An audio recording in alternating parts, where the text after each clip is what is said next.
नमोस्तु महर्षि, नमोस्तु महर्षि, नमोस्तु महर्षि। इस कार्यक्रम का शुभारंभ मैं कर रहा हूँ सुश्री अयाति श्रव्या जैन के माध्यम से।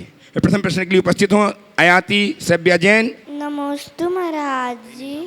मम्मी ने सिखाया है मॉर्निंग में उठने से पहले नमोकार मंत्र पढ़ना चाहिए और रात में सोने से पहले नमोकार मंत्र पढ़ना चाहिए, उसका क्या फ़ायदा है? देखो, नमोकार मंत्र पढ़ना अपने परमेष्ठी का स्मरण करना। सुबह से उठते ही हमें उन्हें याद करना चाहिए और ये सोचना चाहिए यही मेरे मूल आराध्य हैं और उनका स्मरण करने से सकारात्मकता बढ़ती है और दिन अच्छा बीतता है। समझ गए? चलो। श्रीमती निम्मी जी विमल जी गोधा झारूड़ी धनबाद से उपस्थित हों। नमस्तु महाराज, नमस्तु महाराज।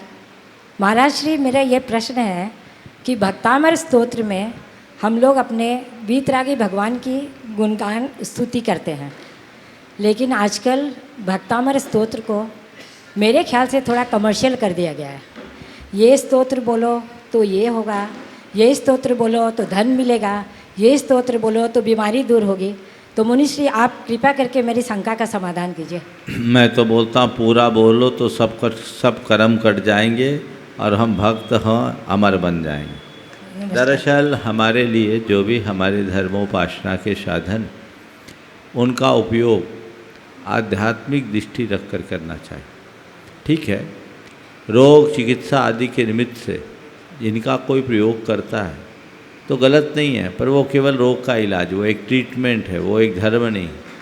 लेकिन हम ऐसे कृत्यों को अगर धर्म भाव से करते हैं और उसे अपने उसकी आध्यात्मिकता से जुड़कर करते हैं तो उसका हमें कई गुना लाभ मिल सकता है और वही हमें करना भी चाहिए। नमस्ते महाराज। श्रीमती पायल जी मनीष जी शाह धैया धनबाद से उपस्थित हों। नमोस्तु महाराज श्री। मेरी ये शंका है, जो लगातार समय की कीमत रखते हैं, समय के पाबंद होते हैं, फिर भी वो समय के साथ धोखा क्यों खाते हैं? समय के पाबंद व्यक्ति समय के साथ धोखा क्यों खाते? एक विचारक ने बड़ी अच्छी बात लिखी, हालांकि वो दूसरे संदर्भ में है पर आज के लिए प्रासंगिक है, इसलिए मैं उल्लेख करूँगा। उन्होंने लिखा, किसी व्यक्ति के द्वारा समय मांगने पर समय देना बुद्धिमानी है।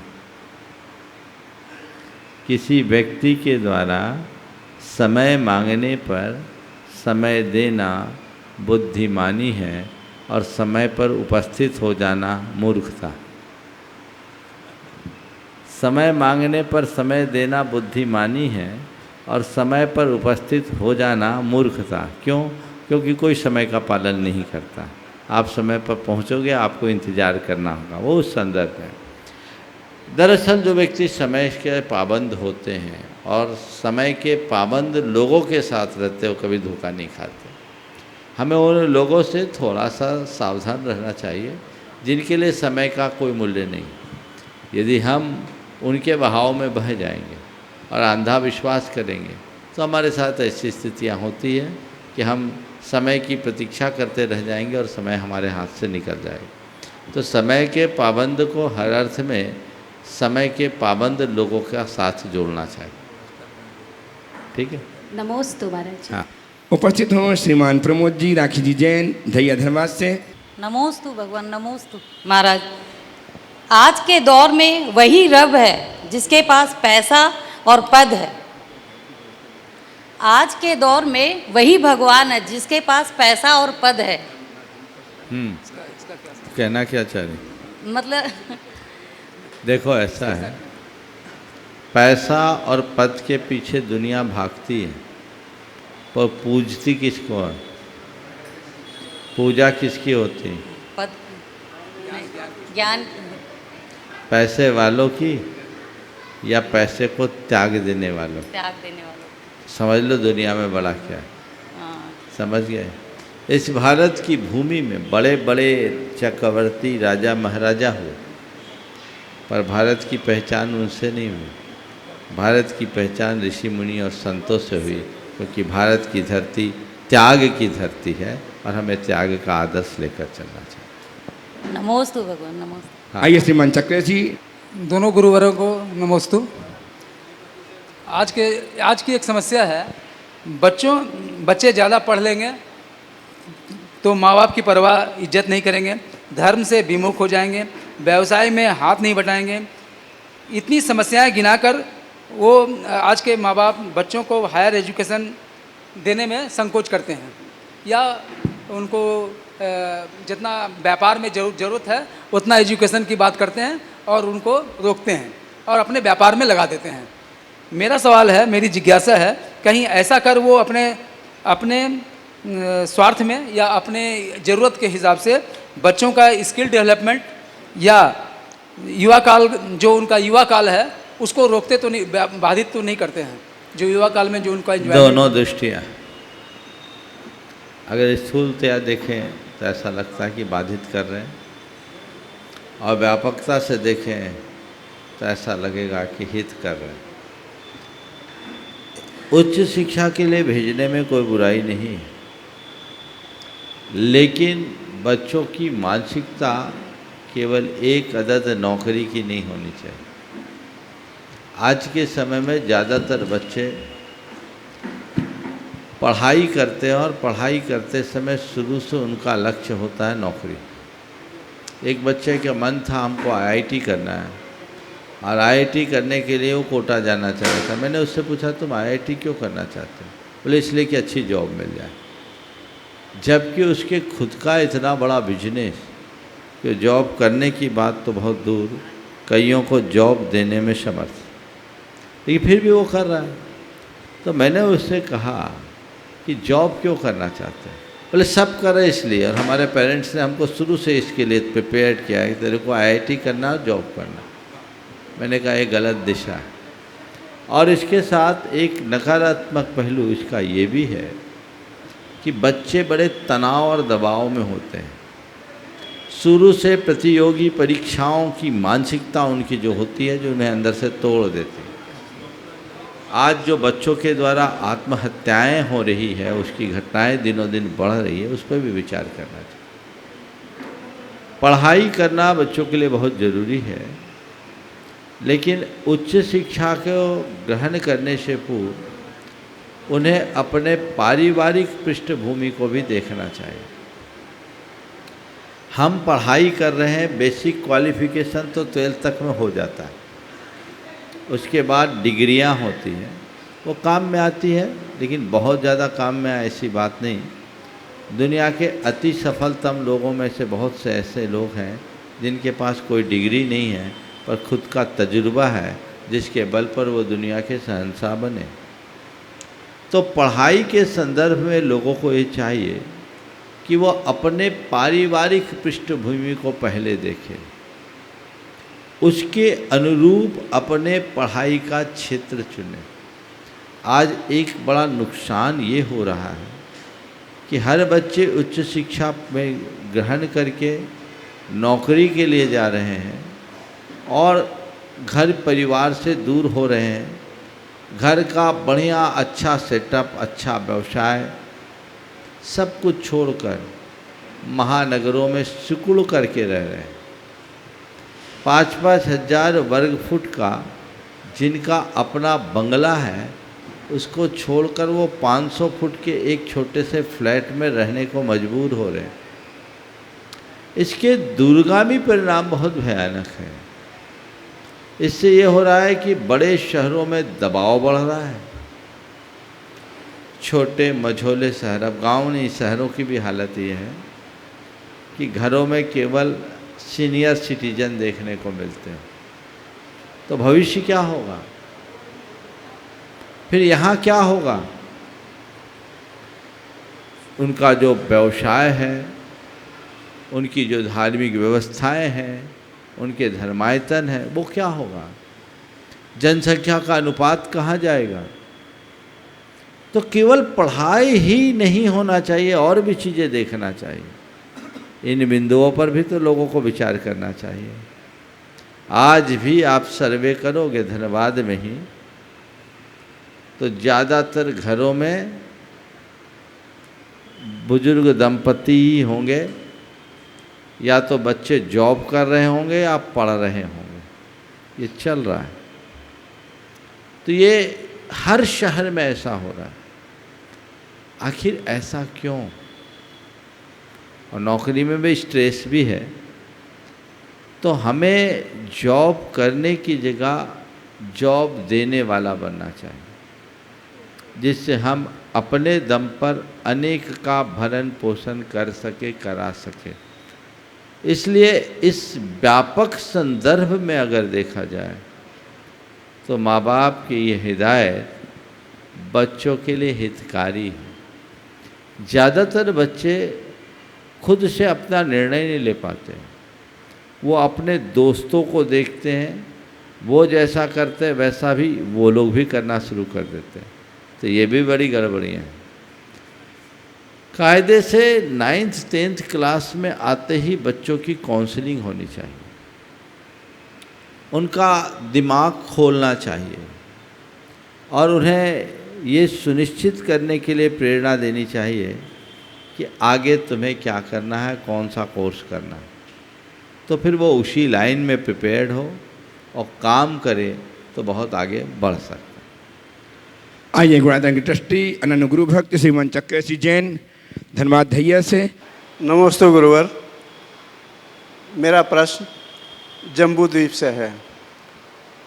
जैन तत्व विद्या का स्वाध्याय करते वक्त ये 2 प्रश्न मेरे मन में आए थे।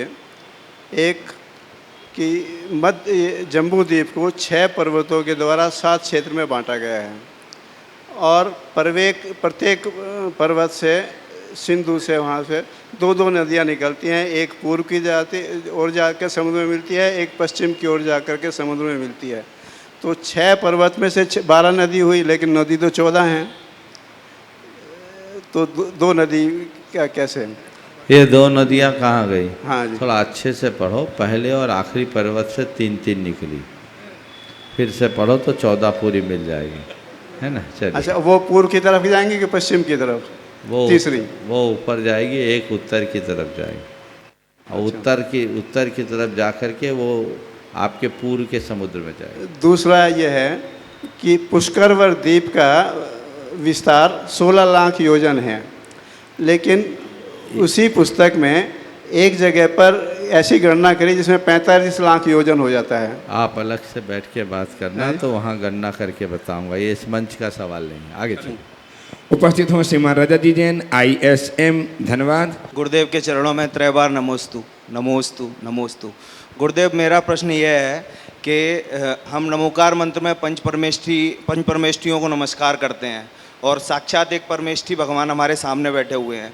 तो महाराज जी वगैरह के बिहार में झूठे मुंह चलना क्या ठीक है? कुछ खाना पीना ठीक है? या शोभा यात्रा निकलती है, अरिहंत परमेष्ठी हमारे उसमें निकलते हैं, तो वहाँ कुछ खाना पीना और झूठे मुंह चलना क्या ठीक है? और अगर यहाँ कोई पाप का बंद हो रहा है तो क्या हो रहा है?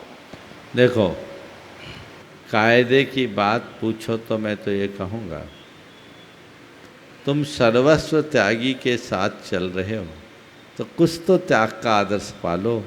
घंटे आध घंटे उनके साथ चल रहे हो, इतना संयम नहीं। कई लोग तो मुंह में दबाए रहते और चलते हैं, कईयों का तो 24 घंटे दबा रहता है। तो तुमने क्या पाया, क्या सीखा?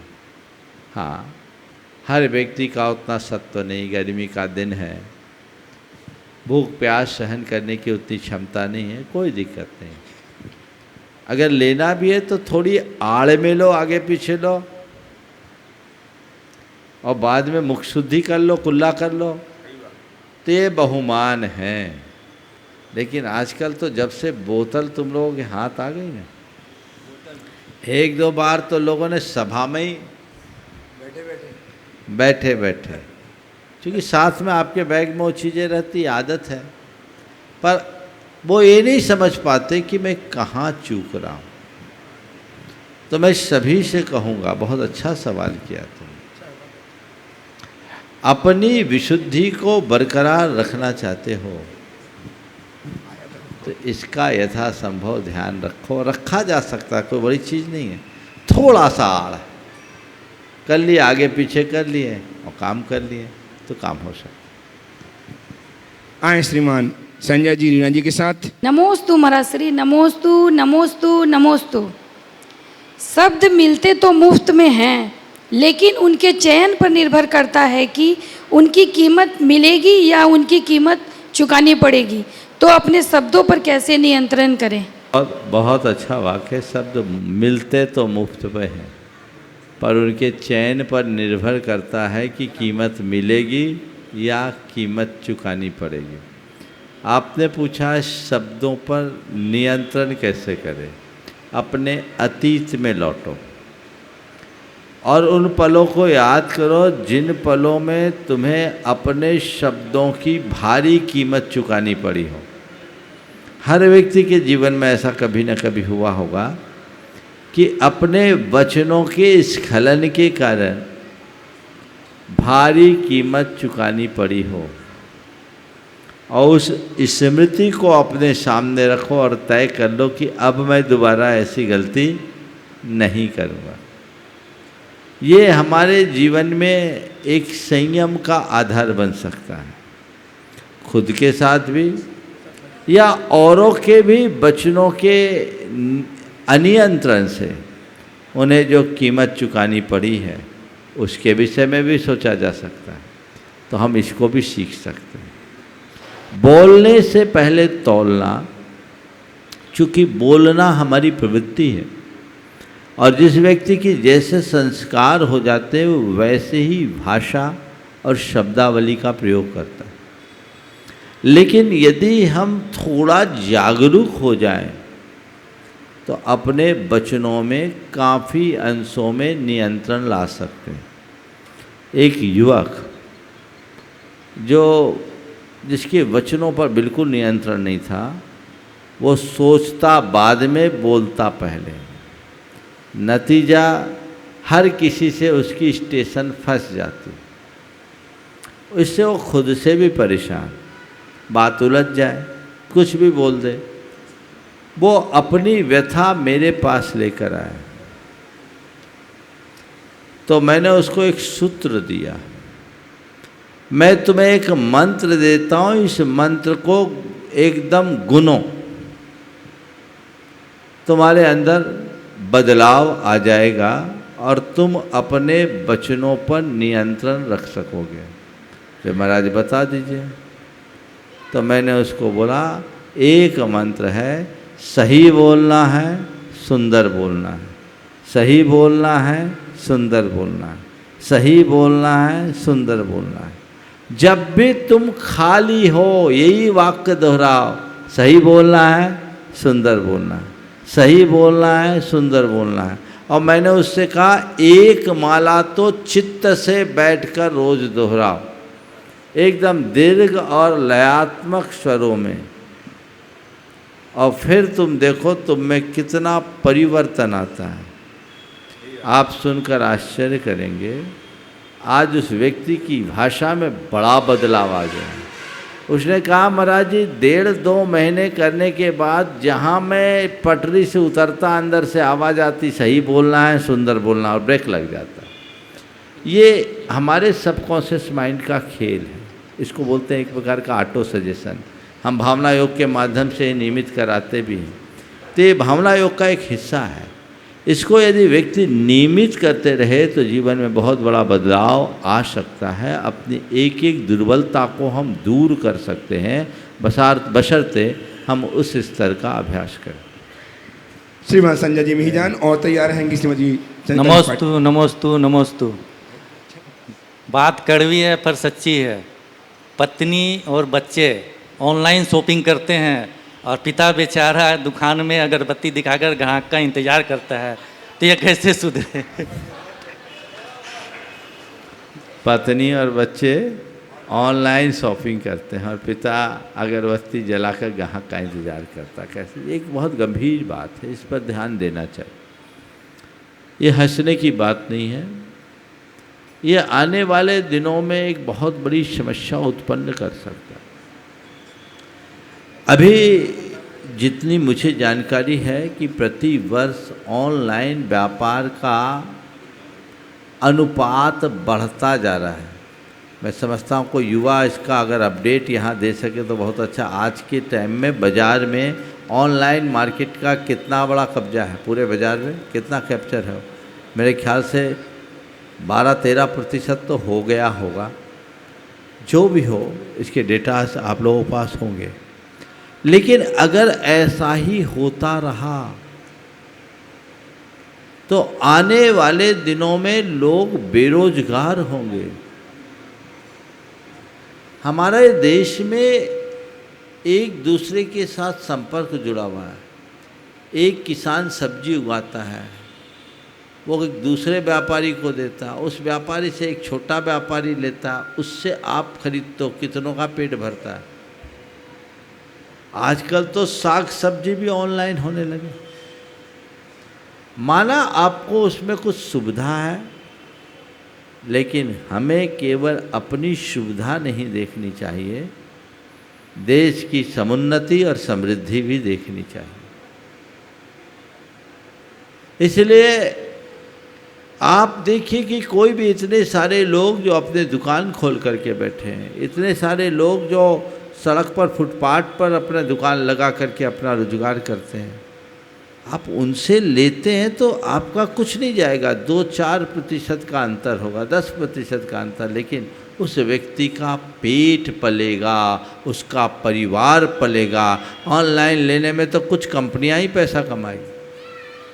आज अमेज़न जैसी कंपनी, फ्लिपकार्ट जैसी कंपनी कितना कमा रही है, इस सिस्टम का ही फायदा उठा रही है ना। ये मोटी कमाई किसके पेट में जा रही है? तो व्यक्ति को सोचना चाहिए कि हम देश की व्यवस्था को ठीक करें, और इसमें युवा वर्ग को विशेष कहूँगा, क्योंकि सब कुछ हाईटेक हो गया, डिजिटलाइज हो गया, अब उनको कुछ हुआ फट फट फट फट फट फट। मैं सभी को एक सलाह दूंगा, संकल्प लो, जो चीज़ें प्रत्यक्षता उपलब्ध है, थोड़ी ज़्यादा कीमत चुकानी पड़े हम चुका देंगे, और डायरेक्ट लेकर के आएंगे, ऑनलाइन शॉपिंग नहीं करेंगे, तो बहुत बड़ा बदलाव आ सकता है।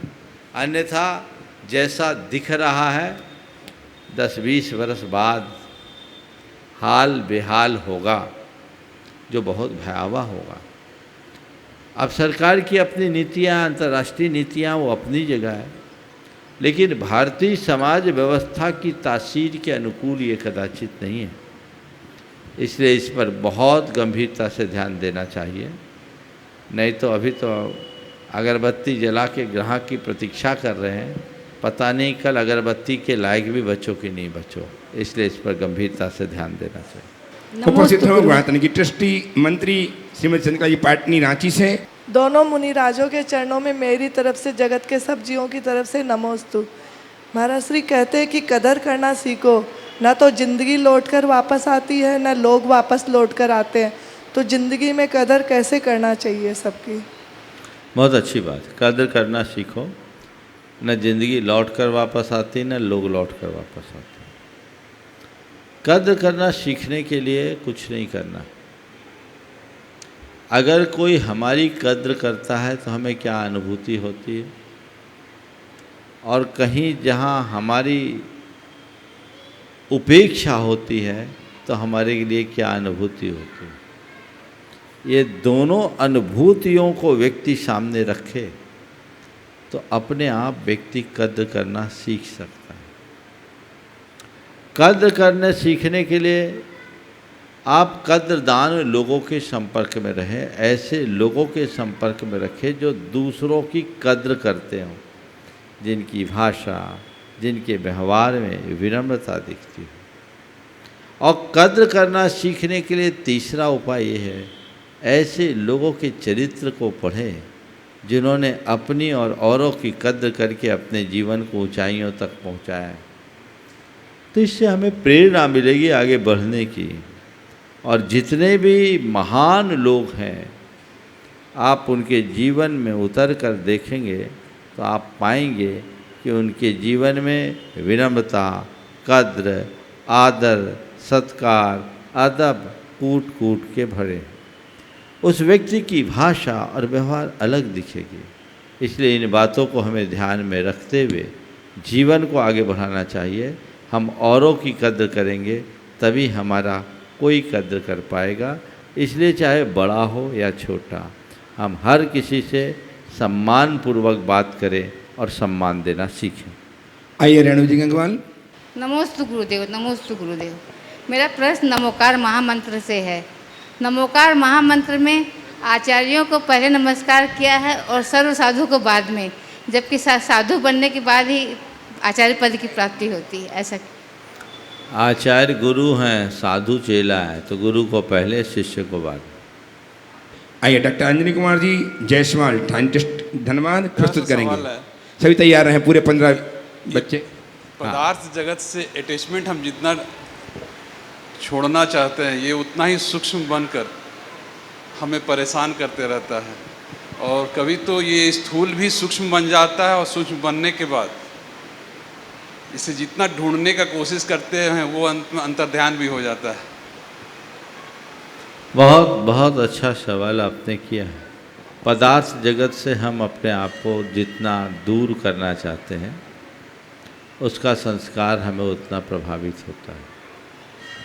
2 तरह से दूरी होती है। एक, हमने केवल वस्तु को छोड़ा, और दूसरा, वस्तु के साथ उसका व्यामोह भी छोड़ा। हमने किसी से प्रेरित होकर, प्रेरणा पाकर कोई चीज़ छोड़ दी, तो उसका अपना एक महत्व है। थोड़ा दिन उसका असर होगा, हम अनुकरण करके भी कर देते हैं, प्रेरणा पा करके भी कर देते हैं, लेकिन हो सकता है उसका सूक्ष्म आकर्षण हमारे अंतर मन में बना रहे। लेकिन चीज़ें यदि हमारे मन से ही हट जाए, तो उसकी तरफ अपने मन में रंच मात्र आकर्षण नहीं होता। आप अपने जीवन के अनुभव को टटोल कर देखिए। आपके जीवन में कोई ना कोई ऐसी चीज़ होगी जो कभी आपके लिए बहुत प्रिय होगी। ऐसी कोई चीज़ है आपके जीवन के अनुभव में, ऐसी चीज़ें जुड़ी, कोई ऐसी जिसके बिना आप रह नहीं सकते, व्यक्ति या वस्तु? हाँ माइक। वो अटैचमेंट है हर चीज़ के, हर आदमी को एक एम्बिशन से जुड़े रहने का, हर कोई चाहता है वो। उसके बाद और वो अल्टीमेटली एक सर्टेन टाइम के बाद वो एक संस्कार बन जाता है महाराज जी, और उससे जितना हम दूर होना चाहते हैं। मैं वो बात नहीं कह रहा हूँ, मैं थोड़ा दूसरी जगह ले जा रहा हूँ। अपने जीवन में कई बार आपके साथ ऐसा प्रसंग आया हो, कोई चीज़ें हों या कोई व्यक्ति हो, बचपन से लेकर अब तक, जिसके प्रति आपके मन में बहुत अटैचमेंट रहा हो किसी समय, लेकिन एक बार मन मुड़ा, फिर उधर देखने की भी इच्छा नहीं। वो ऐसी बात नहीं है, वो अटैचमेंट पर हम भारी पड़ रहे हैं, इसलिए वो हमसे दूर है। नहीं, मैं बता रहा हूँ आपको, ये मन का खेल है। मन एक बार मुड़ जाए तो फिर उधर आकर्षित नहीं होता। हाँ, ये चीज़ है कि हम सफल नहीं है 100% उसमें। हाँ, 100% सफल नहीं है उसमें। ये अगर 100% मुड़ जाए तो 100% सफल है, नहीं मुड़ा तभी विफल है। हाँ, तो देखिए, मैं आपको अपने अनुभव की बात करता हूँ, अपने अनुभव की बात बताता हूँ। जीवन में हर व्यक्ति की एक प्रकार की आदतें होती है, वैसी ही प्रवृत्तियाँ होती है, और कुछ प्रवृत्ति ऐसी होती है जिसके बिना व्यक्ति रह नहीं पाता। लेकिन एक बार मन में बैठ जाए तो जीवन बदल जाता है। मेरे संपर्क में एक व्यक्ति है जिसके सुबह की शुरुआत शराब से होती थी। सुबह की शुरुआत, उसको रिहैब में भी भेजा जा चुका, नहीं बदला, क्योंकि जब तक वो अंदर से नहीं चाहे कैसे छूटेगी। एक दिन वो हमारे पास आया, उस दिन हमारा केस लॉच हो रहा था। वो केस लॉच देख रहा था, लगभग 2.5-3 घंटे लगते हैं पूरे केसों को उखाड़ने में। और उन दिनों की बात जब मेरे केस ज़्यादा थे, आज से करीब 20 साल पुरानी बात। वो देखे और रोए, आंखें झरे। पूरे टाइम तक वह वैसे ही बैठा रहा, आंसू बहे। और जैसे मेरा लोच पूरा हुआ, मेरे चरणों में शीश रखा, बोला महाराज आज आपको देखकर मेरा हृदय बदल गया। आज से मैं अपनी सारी बुराइयां आपके चरणों में अर्पित करता हूँ। मुझे लगा कि व्यक्ति भीगा हुआ है। मैंने उसे संबोधा कि सुबह का भूला शाम को घर लौट आए तो भूला नहीं कहलाता, आप पक्का रहना। और आज आपको क्या बताऊं, उस व्यक्ति में इतना बड़ा परिवर्तन आया है कि आज, चूँकि आप इसे नहीं समझेंगे, जैन लोग जानते हैं, वो 7 प्रतिमा का धारी एक साधक है, उच्च श्रावक का जीवन जी रहा है व्रती बनकर। ये बदलाव, जो व्यक्ति एक पल किसी वस्तु के बिना नहीं रह सकता, मन मुड़ जाने से वो व्यक्ति उधर देखता भी नहीं। विरक्ति का मतलब क्या है? चीज़ों से हटने का नाम विरक्ति नहीं है, मन से हट जाने का नाम विरक्ति है। तो मन से हटाइए, पदार्थ के आकर्षण से अपने आप को मुक्त करना चाहते हैं तो परमार्थ के स्वरूप के प्रति आकर्षण बढ़ा लीजिए। परमार्थ से जुड़ जाएंगे, पदार्थ अपने आप छूटेगा। मन से चीज़ें हट जाएगी तो चीज़ें अपने आप सहज बन जाएगी। आइए विभिन्न प्रांतों से, विभिन्न नगरों से, जो यहाँ पे आज देश के प्रसिद्ध संस्थान IIT ISM में, धनबाद में शिक्षा प्राप्त कर रहे हैं सेवक, जो गुरुदेव वंदनार्थ पहुँचे हैं, निशांत जी, अभिनव जी, भव्य जी, दर्शन जी, अवनी जी आदि पास सारे युवक गुरुदेव की वंदना कर रहे हैं, आशीर्वाद प्राप्त कर रहे हैं और अपनी जिज्ञासा तथा अपने भविष्य के लिए आशीर्वाद प्राप्त करने कुछ प्रश्न भी कर रहे हैं। तैयार रहेंगे आदरणीय श्रद्धेय भैया बाल भ्रमताई भैया अभय जी अपनी विशेष सूचनाओं के साथ। नमस्तु महाराज जी, नमस्तु। पूरे ISM परिवार की ओर से आपको नमस्तु नमस्तु नमस्तु। महाराज जी, हमारी एक यहाँ पे ISM का एक परिवार है कॉलेज में, तो उसमें हम सभी विद्यार्थी पूरी कोशिश करते हैं हमेशा कि किसी भी तरह के, हमारा उद्देश्य है कि किसी भी तरह के किसी बुरे व्यसनों में कोई हमारा साथी ना जा पाए और सब अच्छे से अच्छी मेहनत कर पाएँ। तो हम लोग कोशिश करते हैं कि हर सैटरडे संडे को तो जब छुट्टी होती है तो मंदिर आएँ। अभी वेकेशन चल रहा है तो सारे बच्चे कॉलेज में नहीं हैं, तो जितने हम लोग हैं तो हम कोशिश कर रहे हैं कि हम हमेशा आ पाएँ और सभी बच्चे अपना सबसे अच्छा विकास कर सकें। और ये हो भी रहा है, मतलब अभी पिछले वर्ष में सबसे अच्छे प्लेसमेंट टॉप लेवल का पिछले अब तक की ISM की हिस्ट्री का हमारे जैन भैया को ही मिला है। और सब बच्चे कोशिश करते हैं कि एक दूसरे को बनाते हुए एक दूसरे को अच्छी तरह से आगे बढ़ा सकें। और हम बाकी IIT से भी अपील करना चाहेंगे, बाकी अन्य संस्थानों से भी अपील करना चाहेंगे कि सब एक अपना जैन वर्चस्व को बना के रखने की कोशिश करें। और एक जिज्ञासा भी है हमारे साथ, तो बोलो। नमोस्तु महाराज श्री, नमोस्तु महाराज श्री। महाराज श्री, जैसा कि बोलते हैं जैसा खाओ अन्न वैसा हो मन, तो अभी हम लोग जैसे हायर एजुकेशन में जो इंडिया में फेस हो रहा है अभी सबसे ज़्यादा, वो ये हो रहा है कि भोजन जो वेजिटेरियन फूड है उसकी सारे हायर एजुकेशनल जो इंस्टीट्यूट है उनमें अच्छी व्यवस्था नहीं है। कुछ में स्टार्ट हुई है लेकिन अभी भी वो सारे इंस्टीट्यूट तक नहीं पहुंची है, जो अभी हमारे इधर भी हम लोग फेस कर रहे हैं। तो इसमें मेरा प्रश्न ये था कि इस चीज़ को अच्छे से इम्प्लीमेंट करने के लिए हम स्टूडेंट कैसे प्रयत्न करें और इसमें समाज कैसे योगदान करे और ये कैसे एक लॉ के फॉर्म में इम्प्लीमेंट हो जाए कि लाइक एक बेच तो मैथ्स हर हायर एजुकेशनल इंस्टीट्यूट में होनी चाहिए। बहुत सुंदर। सबसे पहले तो मैं तुम लोगों को आशीर्वाद दूंगा और मुझे बहुत प्रसन्नता है कि उच्च शिक्षा ग्रहण करते हुए भी संस्कारों के प्रति तुम लोगों का प्रगाढ़ झुकाव है। ये सुनकर के मुझे बहुत अच्छा लगा कि तुम लोगों में इतनी जागरूकता है कि हमारा कोई भी साथी वैष्णव में लिप्त ना हो, क्योंकि मेरे सामने जो तस्वीर आती है खासकर उच्च शिक्षा संस्थानों की वो बहुत अच्छी नहीं है। और ये चीज़ें तुम लोग अच्छे तरीके से जानते होगे कि आज के इंस्टीट्यूशंस का हाल क्या है। मैं बहुत प्रसन्न हूँ तुम लोगों के इस बात को देखकर और एक सलाह भी दूंगा। हमेशा इस बात को याद रखो कि तुम्हारे माँ बाप ने तुम्हें कुछ बनने के लिए भेजा है, बिगड़ने के लिए नहीं। मुझे बनना है, बिगड़ना नहीं। इस बात को सदैव ध्यान रखें। वे लोग अपने जीवन के साथ, अपने माँ बाप के साथ बहुत बड़ा धोखा करते हैं, जो पढ़ाई के मूलभूत लक्ष्य को भूलकर दूसरी चीज़ों में लग जाते हैं। ये विद्यार्थी जीवन है और विद्यार्थी जीवन में व्यक्ति को संघर्ष करना चाहिए। हमारे यहाँ एक बड़ी पुरानी नीति है, सुखार्थी चेत कुतो विद्या, विद्यार्थी चेत कुतो सुखम।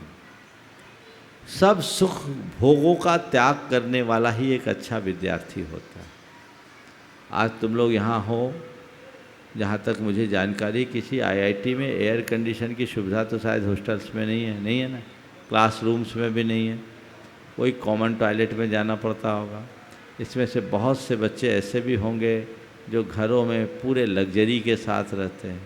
तो ये क्यों किया गया? इसलिए कि इसमें तुम्हारा निर्माण हो। जितनी कठिनाइयों का सामना करोगे उतना समर्थ बनोगे। इसलिए अपने आप को अंदर से मजबूत बनाने का लक्ष्य लेकर चलना चाहिए, पहली बात। और व्यसनों को जीवन का घुन मानना चाहिए। एक बार लग जाए तो पूरे जीवन को खोखला कर देगा। व्यसन लगना बड़ा सरल है, लेकिन उससे मुक्ति पाना बहुत कठिन है। इसलिए इस कठिनाई से अपने आप को बचा करके रखना चाहिए पूर्ण तत्परता के साथ। और पुनः इस वाक्य को याद रखने के लिए कहूँगा, मुझे मेरे माँ बाप ने कुछ बनने के लिए भेजा है, बिगड़ने के लिए नहीं। मुझे बनना है, बनना है, बनना है, एक अच्छा इंसान बनना है। ये अपने मानस में रखो। अब जो सवाल तुम्हारा है कि हम ऐसे उच्च शिक्षा संस्थानों में शाकाहारी भोजन की व्यवस्था कैसे करें, जागरूकता की ज़रूरत है। आज से लगभग 8-10 वर्ष पहले BHU IIT में वहाँ कुछ युवकों ने पहल की। आज वहाँ एक स्वतंत्र मेस चालू हो गया। उनसे संपर्क करो, यहाँ के मैनेजमेंट को कहो, और हर व्यक्ति के रुचि और उसके धार्मिक भावनाओं के अनुरूप भोजन उपलब्ध कराना सरकार का काम है। आप लोग लिखा पढ़ी कीजिए, ये हमारा मौलिक अधिकार है कि हम जहाँ रहें हमारी भावनाओं की सुरक्षा के साथ हमें भोजन मिले। तो उसके लिए आप लोगों को कैंपेनिंग करनी होगी।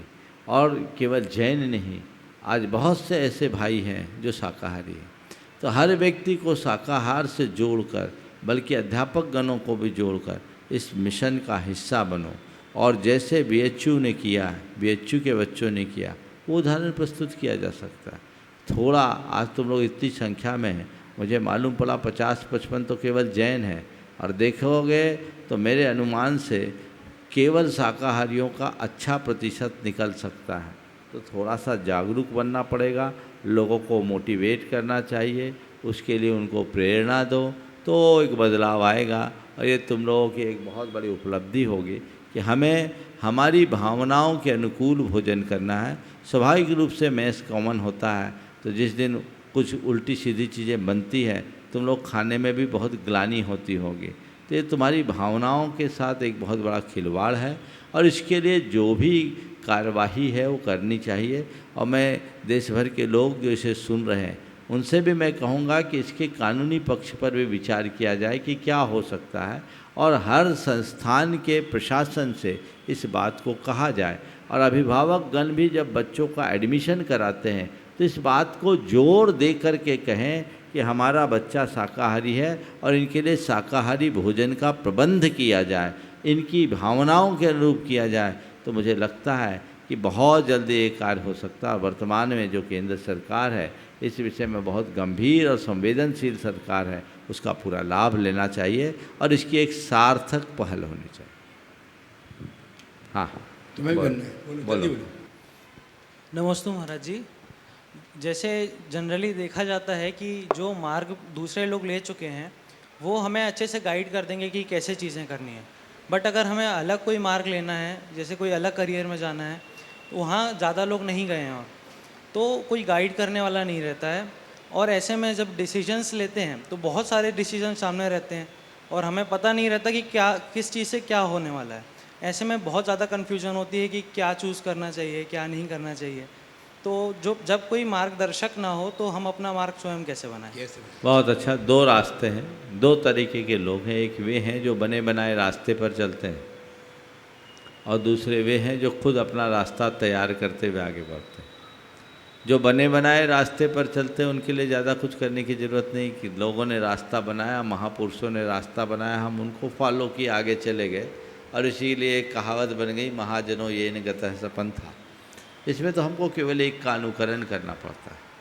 लेकिन जब हमें कुछ अलग करना है तो ये मान कर के चलो कि मेरे सामने एक बड़ी चुनौती है, मुझे खुद अपना रास्ता बनाना है और आगे चलना है।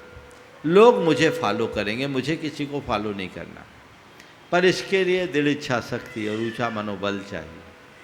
जिसकी दृढ़ इच्छा शक्ति होती है, जो उच्च मनोबल का धनी होता है, वो रास्ते में आने वाली बाधाओं से घबराता नहीं, उन्हें पार करता हुआ चलता है। आप सोचो, कंटकाकीन रास्ता है, घास फूस है, पत्थर है, उबड़ खाबड़ है, उस पर चलना है, उसे साफ करते हुए चलना है। पैर लहूलुहान होंगे, लेकिन तुम्हारे मंजिल तक पहुंचने का जुनून तुम्हें मंजिल तक पहुंचा देगा। बहुत बढ़िया। इच्छा शक्ति प्रबल हो, आत्मविश्वास पक्का हो, सोच सकारात्मक हो, अपने आप पर भरोसा हो और 100% अपना समर्पित करो तो ये काम हो सकता है। लेकिन इसमें एक बात बोलता हूँ, कॉन्फिडेंस हो, ओवर कॉन्फिडेंस ना हो। कई बार लोग नए प्रयोग इस तरीके से कर देते हैं जो फिर कहीं उनके लायक नहीं होते। और एक सलाह मैं तुम जैसे युवकों को ज़रूर दूंगा कि हम लोग एक एक करके 1000 सीढ़ी चढ़ने की कोशिश करें, एक साथ 100 सीढ़ी चढ़ने का प्रयास न करें। आजकल बहुत सारे लोग हैं, कुछ नया करना है, कुछ हट के करना है, करो, पर ऐसा मत करो कि करने लायक ही ना बचो। छलांग लगाना है तो अपने पाँव की ताकत का पहले आकलन कर लो, फिर छलांग लगाओ। लंबी छलांग तभी लगेगी, नहीं तो हनुमान कूद होगी और कमर टूट जाएगी। तो हम लंबी छलांग न लगाकर स्टेप बाय स्टेप चले तो वो हमारे जीवन के लिए एक उपलब्धि का आधार बनेगी।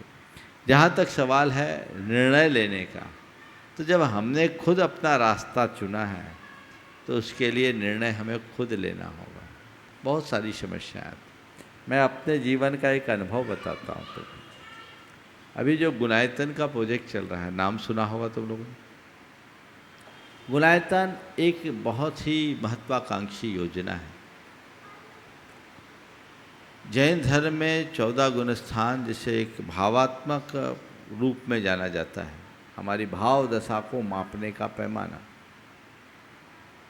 उस भावात्मक बात को क्रियात्मक रूप में दिखाना मेरे सामने एक बहुत बड़ी चुनौती थी। किसी ने आज तक इसके विषय में सोचा ही नहीं। मैंने इसे सोचा, मंथन किया, निर्णय लिया और मुझे लगा कि ये हो सकता है और ये होगा और मुझे करना है, कराना है। मैं लग गया। मेरे सामने बहुत चैलेंजेज आए, तुम सब सुनकर आश्चर्य करोगे। 10 साल की R&D को मैंने डस्टबिन में भी डाला। जो मैं चाहता था वो नहीं हुआ। 3 स्टोरी बोर्ड मैंने रिजेक्ट किए। पूरी मेहनत हुई, खूब श्रम हुआ, लेकिन मुझे जिसमें संतोष नहीं, मैं औरों को क्या बोलूं। लेकिन मुझे विश्वास था, मेरे मन में लगन थी कि मुझे ये काम करना और ये काम होगा। अब मैं ये कह सकता हूँ कि गुणायतन वह रूप लेने जा रहा है जिसकी कोई कल्पना भी नहीं कर सकता, और बहुत जल्दी तैयार होने वाला है। तो ये क्या है, अगर मैं घबरा जाता, मैं कंप्रोमाइज़ कर लेता, लोगों के दबाव में आ जाता। मैंने एक ही वाक्य कहा था लोगों से कि गुणायतन में वह बनना चाहिए जिसे देखकर लोगों के मुख से वाह निकले। मैंने कहा मेरे ही अंदर से वाह नहीं तो पब्लिक के अंदर से वाह क्या होगा, ये मैं एक्सेप्ट नहीं कर सकता। पर मुझे करना है और ये होगा और अच्छे से अच्छा होगा। संयोग मिले, निमित्त मिले, परिणाम भी सामने आ गया, तो उसको उस तरीके से देखकर किया जा सकता है। ये मैं तुम युवाओं के लिए प्रेरणा स्वरूप कहता हूँ। बहुत जल्दी हताश हो जाते हैं, बहुत तेज़ रफ्तार से आगे बढ़ते हैं और एकदम ढीले पड़ जाते हैं, वो उचित नहीं है। हमें धीरे धीरे धीरे चलना चाहिए और चाहे कुछ भी हो जाए अपना आत्मविश्वास कभी नहीं खोना चाहिए। इस भाव के साथ मैं विराम ले रहा हूँ। प्रवचन का कार्य कल से जैसा होता है वैसा होगा। आज विश्राम हो गया। हाँ, जय बोलो परम पूज्य आचार्य गुरुवर श्री विद्यासागर जी महाराज। बोले परम पूज्य मुनि श्री प्रमाण सागर जी महाराज की।